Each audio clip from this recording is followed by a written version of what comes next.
you. Yeah. How are you enjoying the success? ఈ success కైనా this Akhanda was so much pressure for us. ఇది ఎలా అంటే 2011 world cup గెలిచి మళ్ళీ 2015 వరల్డ్ కప్ గెలవకపోతే ఎలానో అలా అంత ప్రెషర్ అనమాట. So because Akhanda 1 was such big success మాకు. ఆ Akhanda was surprise. So nobody knew ఈ సినిమాలో ఇంత మ్యాటర్ ఉంటుంది, ఇలా ఉంటుందని ఎవరు ఊహించలేదు, ఆ విజువల్ కానీ ఆ మ్యూజిక్ కానీ. బట్ ఈ Akhanda was so much of expectation. So దాన్ని దాటి మనం ఎలా చేయగలం. So it was so much pressure we took. But finally director గారు came with some fantastic script again. ఎక్కడ అసలు మాకే ఊపిరి పీల్చుకోవడానికి టైం ఇవ్వలేదు. But somewhere it took lots of time for me to understand everything. But he gave me that freedom and time and everything. That support is always from him. జనరల్గా ఎవరైనా time అవుతుంటే వాళ్ళకి దే విల్ నో దట్ అన్వాంటెడ్గా చాలా issues జరుగుతాయి. But he stood with me. So that's what today it's paying off big. Hearty congratulations Srini garu. ఎన్ని బలమైన కథలు చెప్పారు ఇండస్ట్రీలో. ఎన్ని సింహ దగ్గర నుంచి స్టార్ట్ చేస్తే అలా చెప్పుకుంటూ పోతే. Yeah but I started working. ఆయన ఎప్పటి నుంచి నాకు తెలుసు, ముత్యాల సుబ్బయ్య గారి దగ్గర నుంచి తెలుసు నాకు.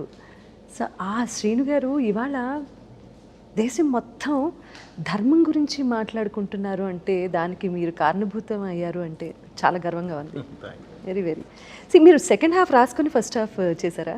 ఒక ఆర్డర్ ప్రకారమే వెళ్ళారండి.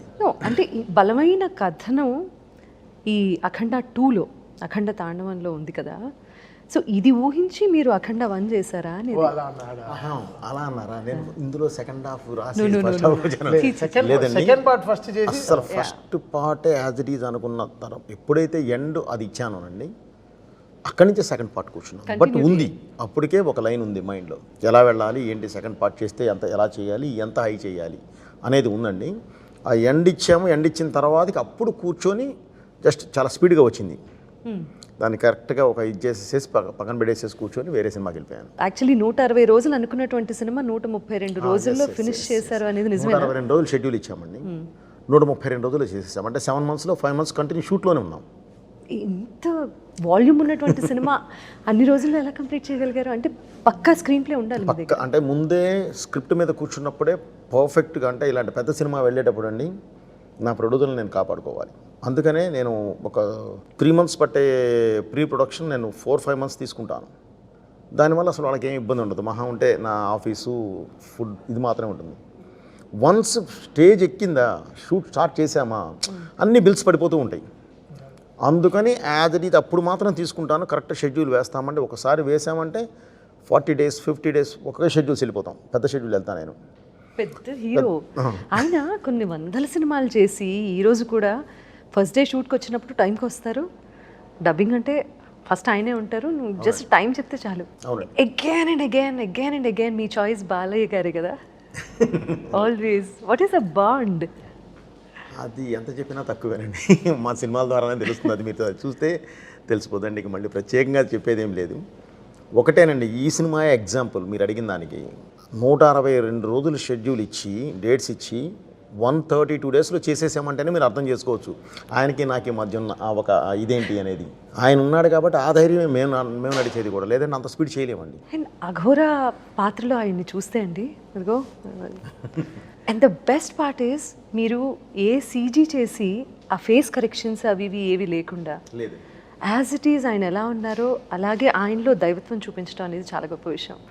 క్యారెక్టరైజేషన్ తీర్చిదిద్దిన విధానం కూడా, అంటే ఆయన ఎప్పుడు స్క్రీన్లో కనిపించినా కూడా లేచి దండం పెడుతున్న చిన్నపిల్లల దగ్గర నుంచి పెద్దవాళ్ళ వరకు, అంటే ఫ్యామిలీ మొత్తం కమర్షియల్ సినిమాని ఫ్యామిలీ అందరూ వెళ్ళి చూడొచ్చు అని నిరూపించిన అఖండ 2. సనాతన ధర్మం గురించి అనుకునే స్టోరీ తయారు చేశారు. ఇదంతా అనుకునే చేశాము. పార్ట్ 1 చేసేటప్పుడు ఎండ్ వరకు ఇచ్చేసేసి అక్కడి నుంచి ఒక ఇది ఇచ్చేసేసి కూర్చున్నామండి. ఆ తర్వాత కూర్చున్నాం. అసలు ఒకవేళ ఇది చెప్పాలి అంటే ఎంత ఫోర్స్గా చెప్పాలి, ఎంత ఎనర్జీతో చెప్పాలి. ఎందుకంటేనండి మామూలుగా స్పీచెస్ ఇస్తే అందరు చూసే పరిస్థితి ఉండదు. అలా కాదు, కూర్చున్న యువత, కూర్చున్న చిన్నపిల్లలు కూడా దండం పెట్టాలి, క్లాప్స్ కొట్టాలి. దానికి కావాల్సిన విధంగా ఎలా చెప్పాలి అనేది, మన దేశం ఏంటి, మనం ఏంటి, ఎంత గొప్పవాళ్ళం, భారతీయులు ఎంత గొప్పవారు, ఎంత మేధస్సు ఉన్నవాళ్ళు, ఎంత హై ప్రపంచానికే ఎలా దారి చూపించిన వాళ్ళు, మన ధర్మం ఎంత గొప్పది, తల్లి వేరు లాంటి ఈ ధర్మం ప్రపంచం మొత్తం పాకింది. పాకిన ప్రతి చోట ఇది ఎక్కడికైతే వెళ్ళిందో దాన్ని ఆచరించిన దేశాలు బాగున్నాయి, ఆచరించని ఈరోజు ఎలా ఉన్నాయి. మన దైవం వెన్నుముక లాంటి దైవం, ఏదొచ్చినా నాకు దేవుడు ఉన్నాడు అనుకునే మన తత్వం. సో ఆ దైవం, దేశం, ధర్మం, దైవం, ఈ మూడిటి మీదే ఈ సినిమా నిర్మించబడింది. తల్లి సెంటిమెంట్ కూడా ఎంత అద్భుతంగా పలికించారు. మీరు తమన్ గారికి ఎక్స్ప్లెయిన్ చేసేటప్పుడు స్టోరీ ఎలా ఎక్స్ప్లెయిన్ చేశారు? How did he? మాది ఒక ఇది ఉంటుందండి. ఇప్పుడు బాలయ్య గారికి ఒక రకంగా చెప్తారు మీరు. బాలయ్య గారు అస్సలు కథ వినరమ్మా, వింటా అసలు మాది ఆయన ఒకటే చెప్తారు, రైట్ గారు మీరు క్లియర్గా ఉన్నారు కదా, ఓకే ఇంకెందుకు మీరు చూసుకోండి, నేను నమ్ముతున్నాను మిమ్మల్ని అంతే. సో ఒక బాండ్ స్క్రిప్ట్ అది ఇది ఏమి ఉండదు అస్సలు ఏది ఆయన వినరమ్మా. ఆయన అంటే వినరు అంటే అన్నీ వింటారు, ఓకే, నన్ను నమ్ముతారు, నన్ను వింటారు ఆయన. సో ఆ నమ్మకమే మా మీద బలం పెంచుద్ది, నాకు బరువు పెంచుద్ది, ఓకే, ఇంకా బాధ్యత పెంచుద్ది. సో జాగ్రత్తగా చేసుకుంటూ వెళదామా. ఓన్లీ ఆ గెటప్ మాత్రమే ఆయన ఫస్ట్ నేను ఇది తీసుకొని వెళ్ళి కూర్చొని ఆ గెటప్ టెస్ట్ చేసి, ఆ గెటప్ టెస్ట్ ఓకే అయిపోయిందంటే ఇక అసలు ఆయన ఏం కోచింగ్ చేయరు, నమ్మేస్తారంతే. నాది అంతే, ఆల్మోస్ట్ నాది అంతే.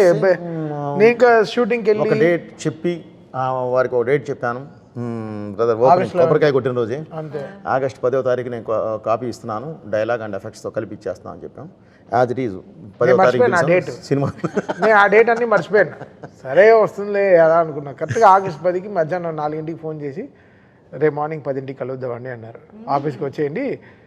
జనరల్గా ఫస్ట్ హాఫ్ చూపిస్తా అనుకుంటే సెకండ్ హాఫ్ కూడా చూపించేశారు. అయిపోయింది. ఇంకా నేను సినిమా చూసిన తర్వాతే మధ్యలో 2 పాటలు చేసాం, జాజికాయ సాంగ్, అఖండ టైటిల్ సాంగ్, అక్కడ వేగ్గా కంపోజింగ్ వినింది. బట్ సినిమా చూసిన తర్వాత ఈ సినిమాలో ఇంకా చాలా మ్యాటర్ ఉందని చెప్పి 7 పాటలు కూర్చొని కంపోజ్ చేసాం హైందవం గురించి. సో మొత్తం సినిమా చూసిన తర్వాత వచ్చినటువంటి ఐడియా ఎక్కడెక్కడ ఏది యాడ్ చేస్తే బాగుంటుంది అనేది రీ రికార్డింగ్ లో. హైందవం, తాండవం, అమ్మ పాటలో శివుడు ఎలా రావాలి, ఆ శివుడికి తగిన స్క్రిప్ట్. బికాస్ ఇలాంటి సనాతన ధర్మం ఉన్న సినిమాలో ఓవరాల్గా మనం వెనకాల నుంచి వ్యూ చేయలేం పాటల్ని. లోపల సినిమా డ్రైవ్ చేస్తున్నప్పుడే ఫైట్కి సాంగ్ కానీ అది ఎంత ఎంటర్టైనింగ్గా చెప్పగలం అనేది. సో ఆ కోపానికి తగ్గినట్టు మంత్రాలు కరెక్ట్గా, అది అఖండ 1లోనే చాలా ప్రాక్టీస్ చేసాం. అఖండ 1లోనే చాలా ఎక్సర్సైజ్ అయిపోయింది. అంటే అది 10th ఎగ్జామ్, ఇది 12th ఎగ్జామ్. ఏదైనా ఎగ్జామ్.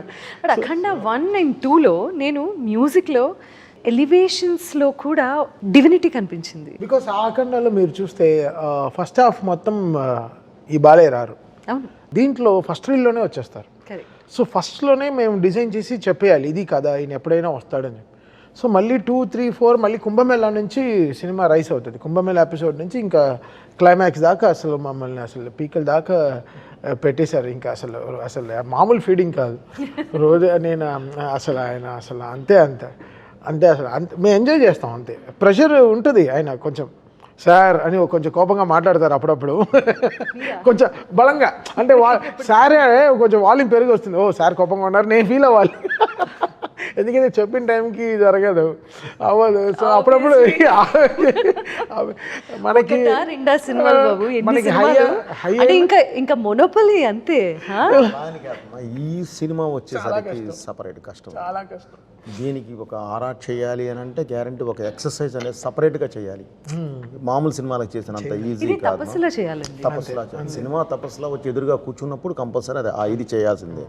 ఇప్పుడు శివుడు ఇప్పుడు వన్స్ మొత్తం ఇచ్చిన తర్వాత తల్లి దగ్గర శివుడు వచ్చే దగ్గర నుంచి కూడా అంతకుముందు మనకేం ఇది లేవు, చూసిన తర్వాతే ఆ సాంగ్స్ వచ్చినాయి.